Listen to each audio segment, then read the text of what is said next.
તો તમે અહીંયા જોઈ શકો છો ઇલેક્ટ્રિક સ્કૂટર અને HF ડિલક્સ બાઇક તમને અહીંયા જોવા મળી રહ્યા છે અને આ ઉપરથી તમને ખ્યાલ પણ આવી ગયો છે કે ડ્રોની તારીખ નજીક આવી રહી છે અને ડ્રોની તારીખ છે બીજા મહિનાની 1 તારીખ, તો વહેલી તકે બધાએ ડ્રોની કૂપન લેવા.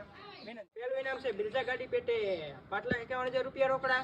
બીજું ઇનામ છે મિની ટ્રેક્ટર પેટે 2 લાખ રૂપિયા રોકડા અને ત્રીજું ઇનામ છે બુલેટ પેટે 1 લાખ રૂપિયા રોકડા. તેમજ electric scooter HF deluxe bike અને આવા નાના મોટા 501 ઇનામ રાખે છે. અને છેલ્લું ઇનામ છે 500 ગ્રામ ચાંદી પેટે 51,000 રૂપિયા રોકડા. તો મિત્રો ડ્રોની તારીખ ખૂબ જ નજીક આવી ગઈ છે તેમજ કૂપન પણ લિમિટેડ બચ્યા છે તો વહેલી તે પહેલી તકે કૂપન ખરીદવા માટે નીચે આપેલા નંબર પર કોન્ટેક્ટ કરો. કૂપનની કિંમત માત્ર ને માત્ર 299 રૂપિયા. ડ્રોમાં કુલ ખર્ચ કરતા વધતા રૂપિયાને રામજી મંદિરના નવનિર્માણ કાર્યના ઉપયોગમાં લેવાના છે.